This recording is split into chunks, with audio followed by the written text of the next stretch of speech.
बीजापूरगदेक्षु कर्मकुरुजाचक्राब्जपाशोत्पल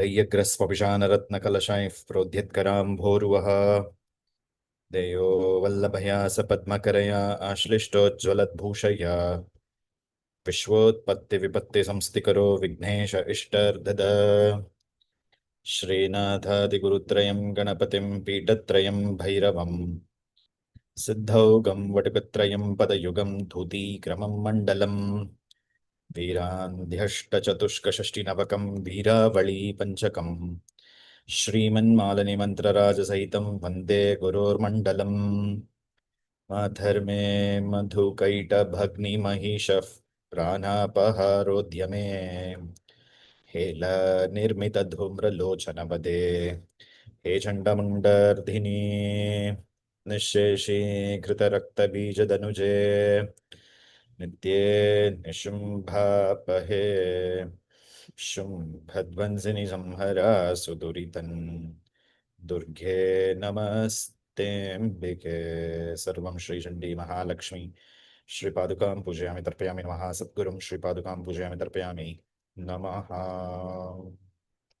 Welcome all of you to this another session on the series of understanding that we are developing for Maha Chandi and the yajna that we are all collectively doing,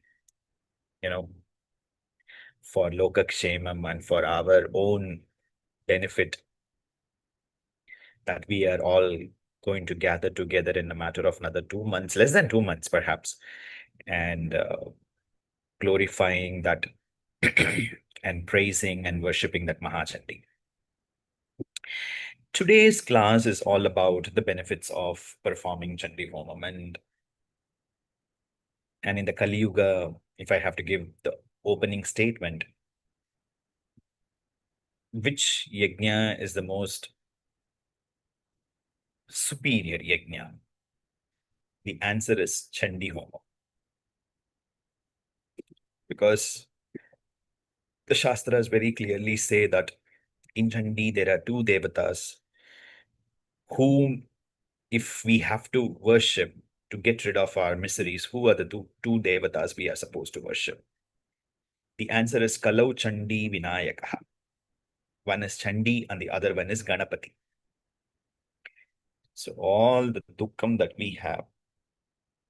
So this is the answer. And these are the two devatas whom we are supposed to worship. And our Mahavidyalaya is very exclusive in terms of not just worshipping, but also theoretically understanding what scriptures are saying. And our central theory is the Durga Kalpa Dhrumam. The Durga Kalpa Dhrumam is the text that we follow, actually. So whatever I speak, most of the things, it is from the interpretations of the Durga Kalpa Dhrumam, actually. From the Durga Kalpa Dhrumam and what our Acharyas have said in our Guru Parampara, what other illustrative and other acharyas from the various other paramparas, what they have spoken, realized souls, what they have spoken, what scholars have given. That is what I talk, maybe with a little bit of my experience, actually. It's not that I make up things to talk. It's always through the lens of the Shastras, the Guru, Sadhus, and the Shastra. This is the lens which we use. So using that same lens, today I'm going to give you a kind of a perspective, a holistic perspective, if I can say, about what is this Chandi Homam all about, which we are going to perform very shortly. So before we get into what is Chandi Homam, let us talk about what is Yajna and what the Shastras are actually talking about Yajna. A Yajna is essentially the act of offering something to the divine, particularly through the sacred fire. The word sacred is very important. It's not that you simply lit the fire and you keep offering something. If you actually see, one of the most common logic is that if you actually try to burn anything, you create a fire and you try to burn something, it will not actually burn. Yes or no? But in a Homa Kundam, you put so much of things actually. Everything will become ashes actually. Correct or not? You understand what I'm trying to say, the logic. You simply try to burn something, it will not burn that easily, actually. But in a Homakundam, how it burns away, actually, everything, actually, including payasam and all, we will pour in the Homakundam. Some of you would have seen in my Homams, I will be even pouring turmeric water and all, actually. When the fire is going like so high, because it's such a huge Homakundam, the students will find it difficult, actually. So to bring it down, we will pour water. I'll pour like turmeric water to bring Shanti to the yajna. But it'll just be not even less than a minute. The Agni will go down. Again, it will raise, actually. So how it is this possible, actually? That word sacred is very important because it is mantratmika Agni, actually. It is mantratmika Agni. And mantratmika Agni means what? The mantras that is recited and the mantra Shakti that the person who is conducting, the Acharya who is conducting, they have it within them, actually. And that Agni is transferred into the Yajna Kunda, actually. That is why it is called a sacred Agni. And this Agni, the Shastras very clearly says that this Agni is invoked without ego or a sense of personal ownership, actually. Ego or a sense of personal ownership, which is very essential. When something is offered in this Agni, the Pavitra Agni, in the name of divine, without selfishness or expectation, it becomes an act of surrender and devotion, actually. It becomes an act of surrender and devotion. That is what is a very simple definition of Agni as given in the Shastras. This offering that we are talking is not merely a physical act, students. It is an act of what is called as the commitment that we have, actually. The commitment to what? The parinamam, the transformation that we are looking for ourselves, actually. And that act is processed through the medium of dedication, actually. The ritual dedication, actually. The ritual dedication means what? There is a defined way we do it, actually. There is a defined mindset we carry. There's a defined clothes we wear, actually. There are defined things that we offer. There's a defined setup we create. So that is all coming under what is called as the dedication. And the subtlety of that dedication is what is called as the discipline, actually. The discipline that is involved in performing the act, actually. Therefore, this righteous action performed for the welfare of the lokam, when done as a form of worship of the divine and directed towards a higher spiritual purpose, it is considered to be yajna. Then only it is called as a yajna. If we are performing anything that is kamyartham, then that is cannot be called as a yajna. Technically, according to the definition. Kamyartham means what? If you are going to become the yajaman, you do one small Ganapati Homam at home and you give a list of 100 people of all your family members to the Purohit. And that Purohit will say some nama nama nama nama. He will say all these names and do sankalpam. And then you do the yajna, means that is technically not called a yajna. Got it? The very definition of yajna is very clear in the Shastras. Similarly, when we perform actions with the understanding that nothing truly belongs to us and that everything ultimately belongs to the divine from where we got everything, that mindset is also a form of yajna. That is what the Shastras are saying us, actually. Okay, thus the yajna represents four important components, students, as we can sum it up, actually. Offering what the divine has given to us back to the divine. Number one. Number two, acting without ego or selfish attachment. And number three, performing righteous actions for the welfare of the world. And number four, recognizing that all the possessions and abilities belong to the divine.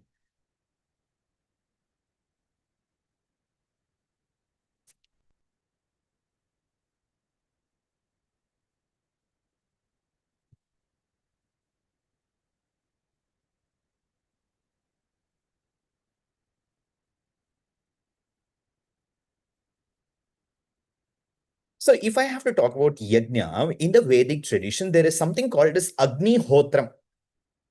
Agnihotram is present. Traditionally, within a Brahmana family, this ritual is performed. Agnihotra in the morning and the evening. Agnihotra is nothing but an act of offering oblations in the sacred fire at specific times of the day, and it is performed as a duty prescribed in the Vedas. And that is required with the support and the knowledge of the three Vedas are required. One is Rig Veda, the second is Yajur Veda, and the third is Sama Veda. And predominantly, this Agnihotram is what? Agnihotram is a way of offering of oneself to the divine.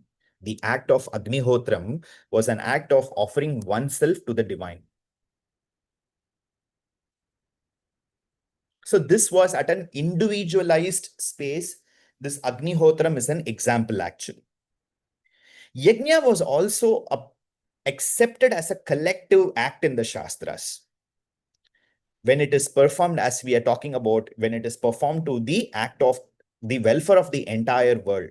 For example, the Ashwamedha Yajna. It was performed by the entire state, actually, under the leadership of the Rajaha. So everybody came together.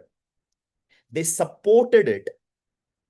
Learned priests, Brahmins, they performed it. And that was, in turn, the benefits were offered back to the society, actually. In Bhagavad Gita, chapter 3, verse number 9, Bhagavan Krishna himself emphasizes the role of yajna. Bhagavan says that the action performed in the name of yajna does not bind a person for that act. However, actions performed with selfish motives create what is called as bondage.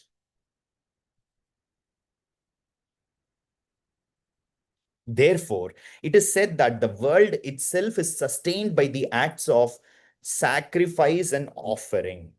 Sacrifice and offering. Now, let me take you to the next level. The scriptures clearly talks about 5 kinds of yajna which we should perform. Pancha yajna.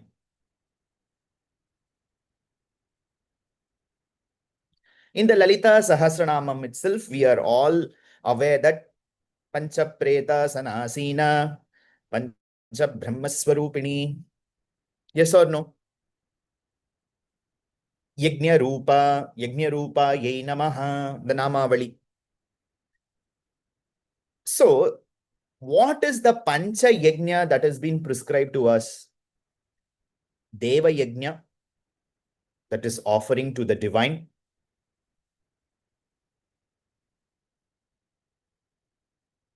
Pitru Yajna, that is for our ancestors.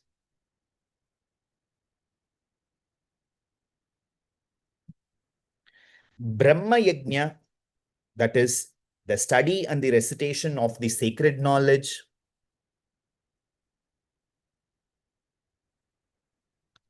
Manushya Yajna, that is service to the humanity. And Bhuta Yajna, service to the creatures and the nature.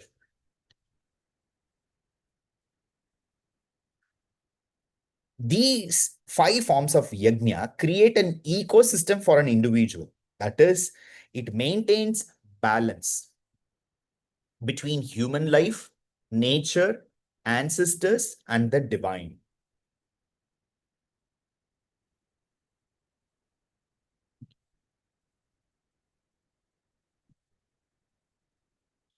Now, let us understand what are the components of a yajna. Traditionally, a yajna has several components actually. Fire, that is, Agni is the central component, obviously.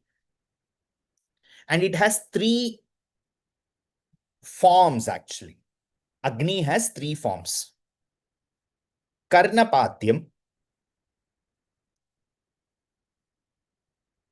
Ahvaniyam, Ahvaniyam, and third one, Dakshinagni.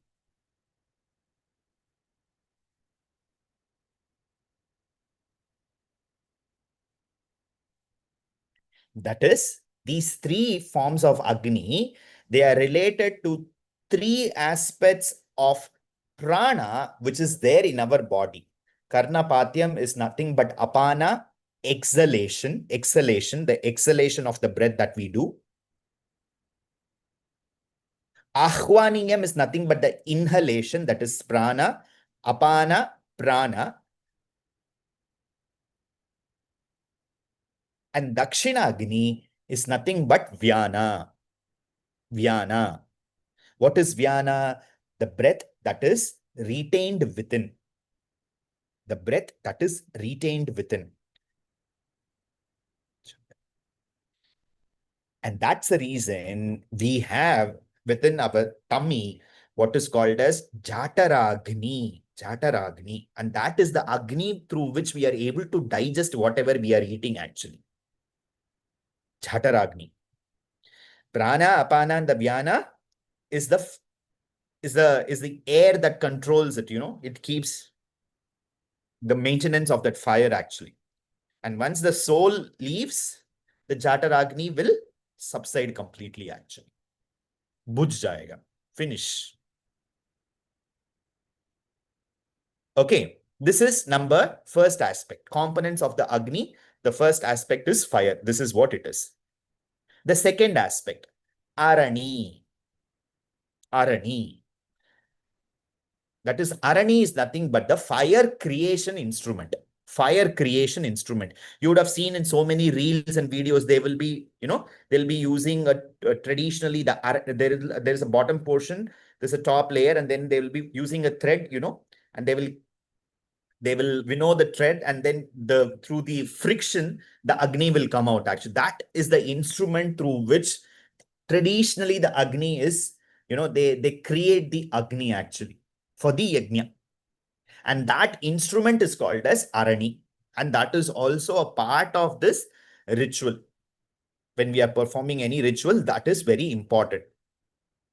That is two wooden pieces rubbing together to generate fire, symbolizing the birth of the divine energy. The friction creates the energy, and that energy is nothing but Agni. And how it is created through two mediums, efforts and discipline, actually.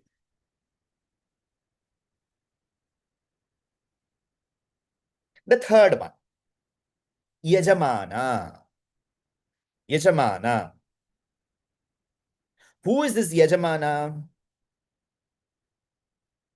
The one who comes and stands in the front, even when 100 peoples are there, we have to give way to them, stand in the front, put a big garland to them, put one big pattu shawl, silk shawl to them, create a parivattam on their head, that is turban on their head.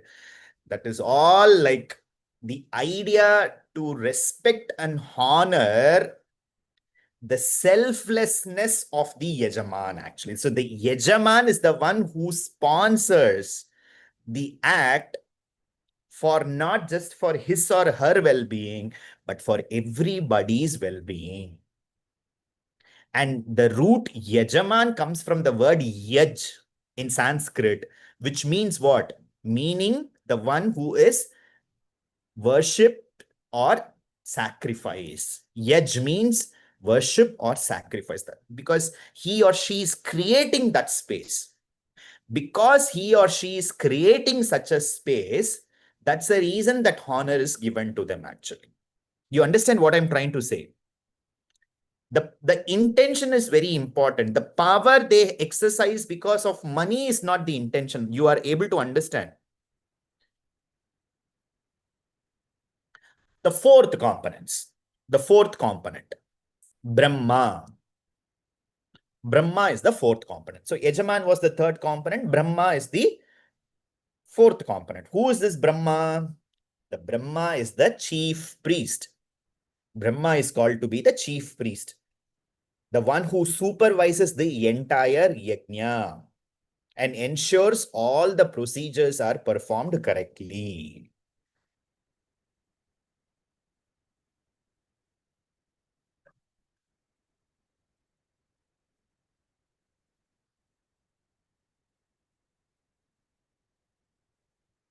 The fifth one is Hota. Hota. The Hota is a priest who is well versed in the nuances of the rituals, reciting mantras specifically from the Rig Veda.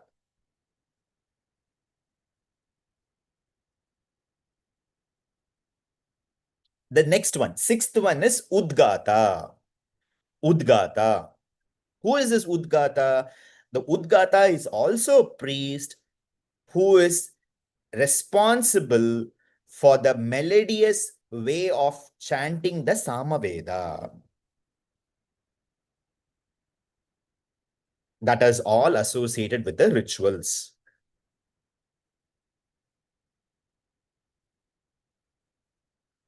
The seventh one is Advairu. Advaryu. The Advaryu is a priest who is associated with the Yajurveda.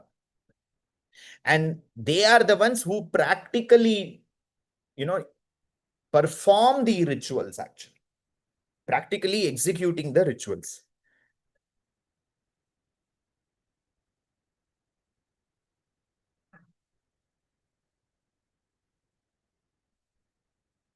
The eighth one is Vedi. Vedi.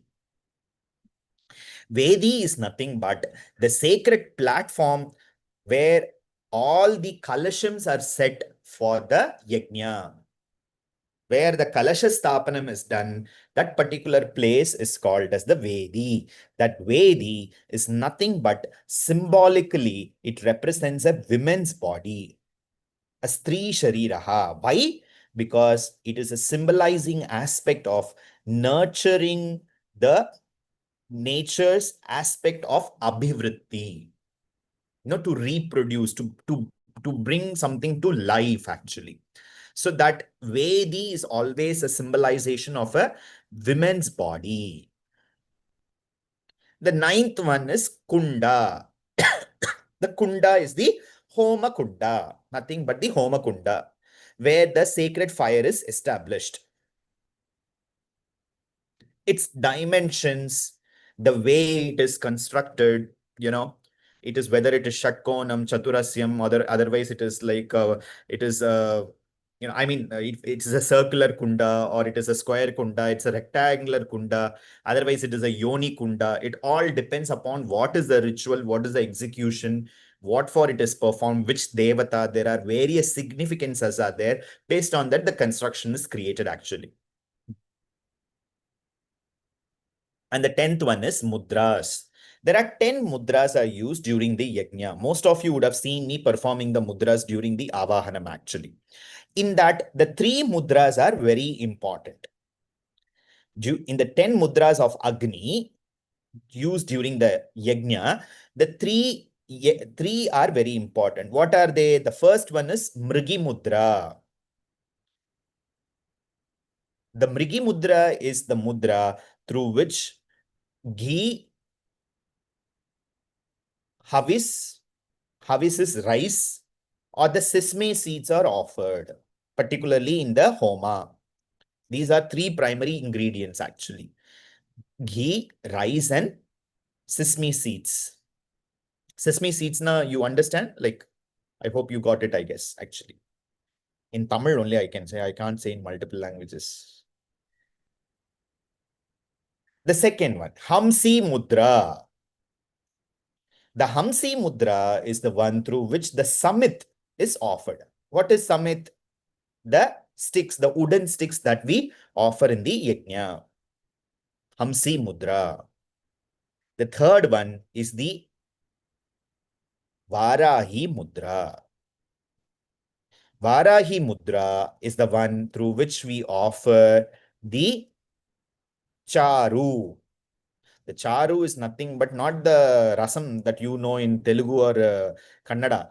This charu is cooked rices, actually the payasam, the cooked annam, whatever we offer, that is offered in the Varahi Mudra.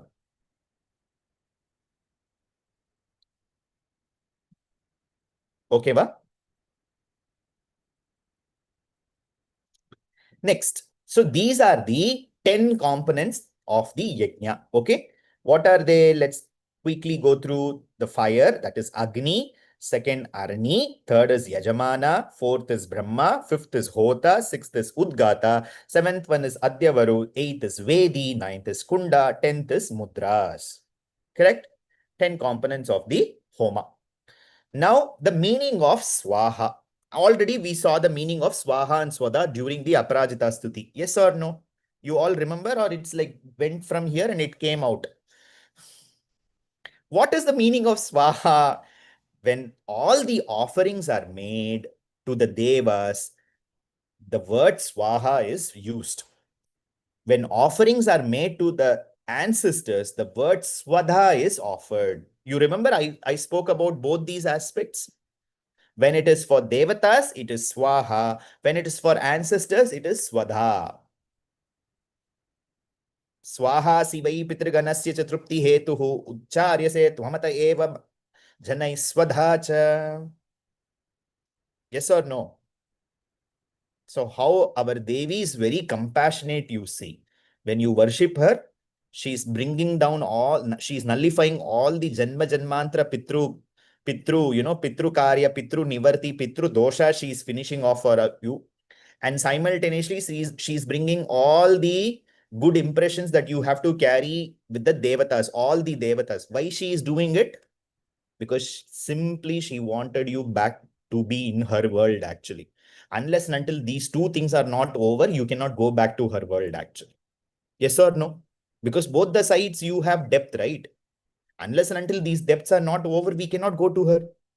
So she is systematically, strategically finishing both the sides, actually, so that you are totally depth free, and then you can go to her. Nobody will stop you. Either this side, nobody is going to stop you. That side, nobody is going to stop you. Let me not go to Aparajita Stuti. I'll keep it for tomorrow. So the term swaha is represented in two words, students. Swa plus aha. Swa plus aha. Swa plus aha. What it means? Becoming one with oneself. Becoming one with oneself. Becoming one with oneself means what? You are realizing that you are a entity, and that entity is what? Sakshat, that Paradevata herself. You wanted to realize that. That is ekam, ekatvam.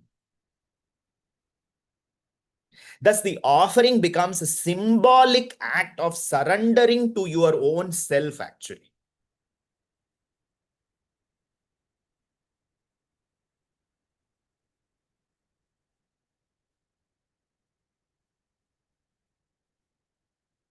The 8 forms of yajna. Generally, in the Shastras, it is saying that the yajna tattva is present in these 8 aspects, actually. All the 5 elements have the yajna tattva. Okay, all the 5 elements. Apart from these 5 elements, the Surya Devata is having the yajna tattva. The Chandra Devata is having the yajna tattva. And finally, the individual who is performing the yajna itself carries the yajna tattva. So there are 8 forms of yajna present in this world, actually.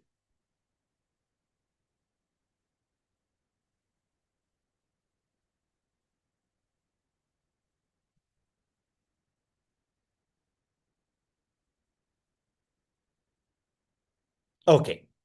Now let me tell you a little bit on the inner meaning of the yajna.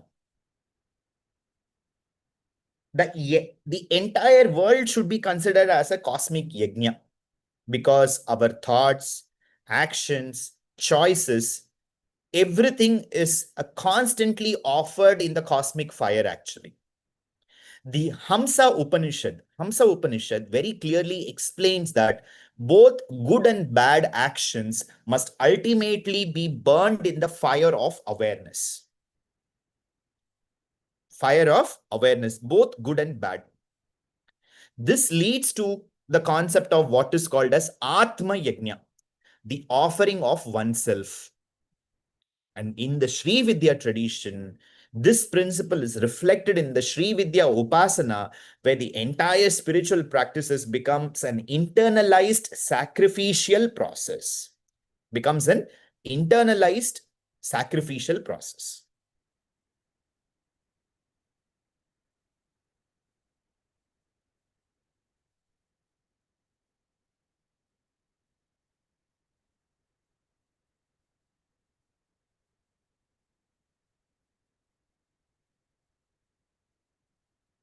So now let me tell you a little bit on our Chandi Yajna. Now that you have understood the concept of this Yajna, how our Chandi Homam is actually going to be performed. First, I will tell you the different kinds of Chandi Homams are there actually, and then we will try to correlate with it. What are the different kinds of Chandi Homam is there? The first one is the Navachandi Homam. The Navachandi Homa is nothing but Nava means 9, symbolizing the 9 aspects of Durga.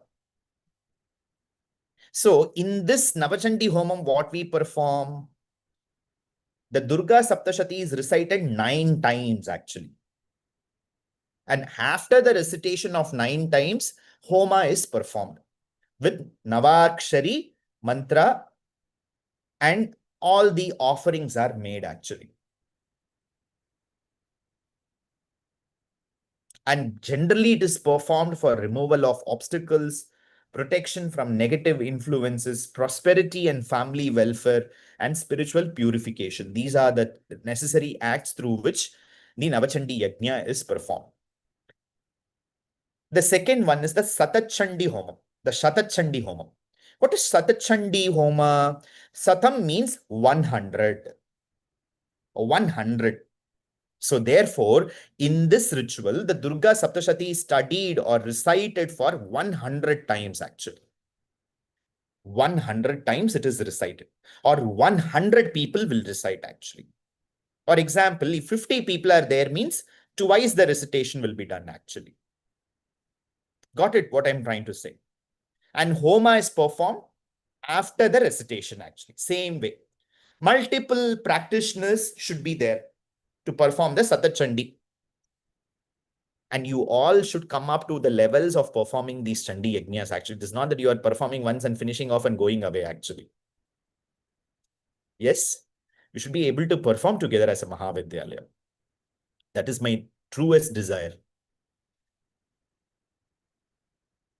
And significance is what? The collective power brings this, the Sampurna Tattvam of the Shakti for a large scale transformation. Large scale transformation.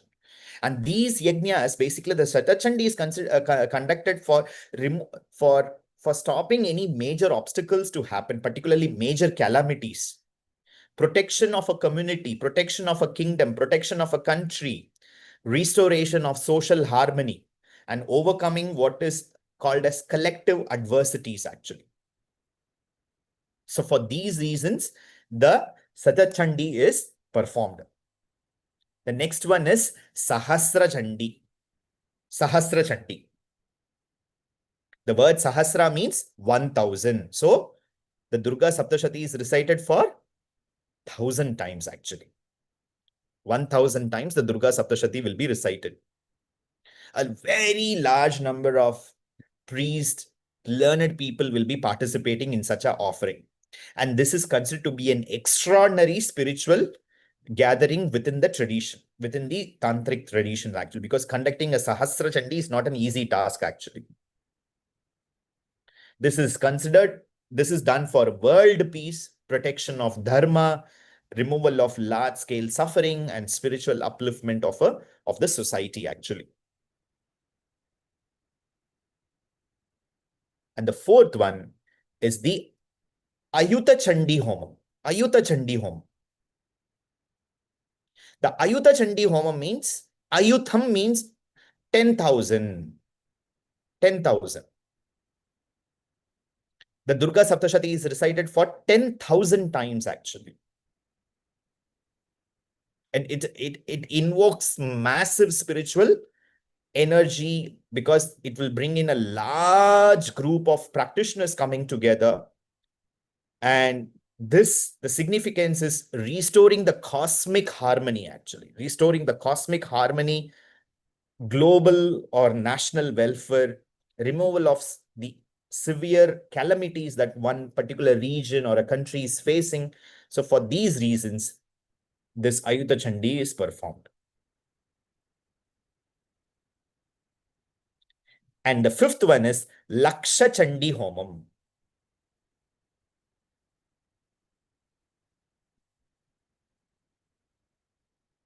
Laksha Chandi Homam. Laksha Chandi Homam means what? The word Laksha means what? 100,000 times. 100,000 times. So the Durga Saptashati is studied for 100,000 times, actually.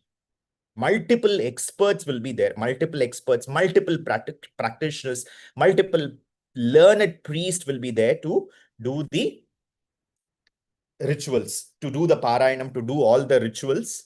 And this collective worship is definitely meant for world peace, actually. Laksha Chandi Home. And the sixth one is the most important and a very special yajna, which is what we are going to perform. The Maha Chandi Homam. Among all these Chandi worship, the Maha Chandi Homam occupies a unique and a highly revered place because learners who have learned for the first time offer the ablutions to Devi by their Shraddha and Bhakti. They don't come as what is called as experts of practitioners, but they come with that Bhakti and reverence, learning the text, actually. And it includes the Mahachandi Homam will also include other components, which we are basically going to do. That is Durga Saptasati recitation, Navarna Mantra Japa, that is Navakshari Mantra Japam, multiple Homa Ahutis. There will be multiple Ahutis that we all will be giving. Bali and Purna Huti rituals will be present. You know that we are performing Chatushashti Bali will be performed as a part of the Mahayajna. And then Devi will be invoked in various forms. So what is the various forms we are invoking her? This particular time, we are invoking her as the Dvatrinsha Durga, actually, the 32 forms of Durga we are going to invoke. So very multiple segments are performed in the Mahachandi Homam, actually, by properly trained Vidyarthis within a Gurukula, actually.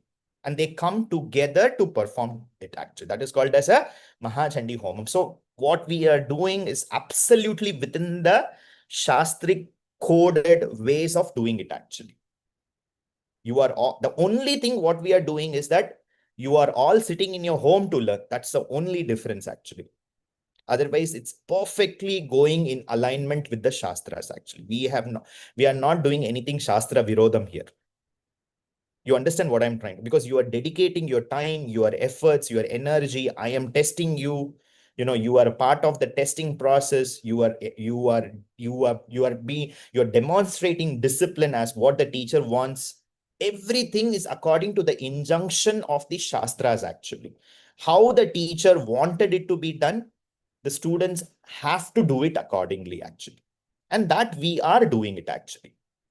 So therefore, what is the significance of performing the Chandi Homam? The complete invocation of the Mahachandi Homam is to please the Supreme Cosmic Mother, number one, recognizing her that she is our mother, consciously we recognize that she's our mother, and bringing in the collective intention of the sadhana, where we wanted our own parinamam and also the parinamam for the entire lokam.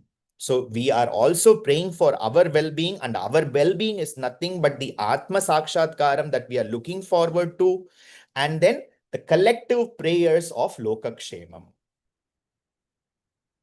And because of this comprehensive nature, the Mahachandi Homam is considered to be the most powerful among the rituals for invoking the grace of the Divine Mother, because the Mahachandi Homam establishes a relationship between the mother and the child. The womb, the cord which was cut off very long ago, will be tied once again, actually. It's connecting back to the mother. And from there, you continue your sadhana, you continue your practices, and you keep being in that relationship, actually. So what is the symbolic meaning of all these gradations? These different types of Chandi Homams are not merely differences in the scale that is performed. They represent what is called as the progressive intensification of the spiritual energy, students. That is what you have to understand. As the number of recitation increases or the number of recitations remain the same, what happens is we create what is called as a collective concentration of the mantra japa shakti. The spiritual vibrations generated by the rituals becomes very stronger, making us physically, emotionally, and mentally very aware, cleansing and adding more vitality to ourselves. And as I mentioned, the impact extends from individual welfare to the collective transformation. Thus, the tradition recognizes that three components: the mantra, the devotion, and the Agni. Mantra, Bhakti, and Agni, they come together to create a powerful mandala. It creates a powerful mandala, a, a space which safeguards us, which protects us, which nurtures us, which actually cleanses us, which is going to uplift our life, which is going to uplift our life. From wherever we are, from there, we will definitely go to the next stages of our life. If you want it material, it will happen material. If you want it spiritual, it will definitely happen spiritual. Yad bhavam tad bhavati. Yad bhavam tad bhavati.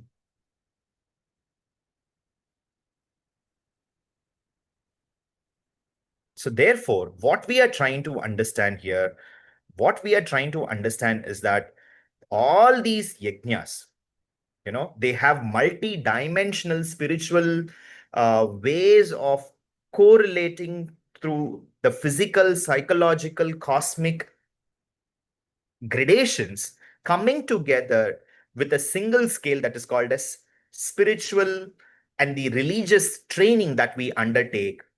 And from that undertaking, what happens? We transform, we transform these operatives, we transform these physical, emotional, the psychological operatives that is there present within us.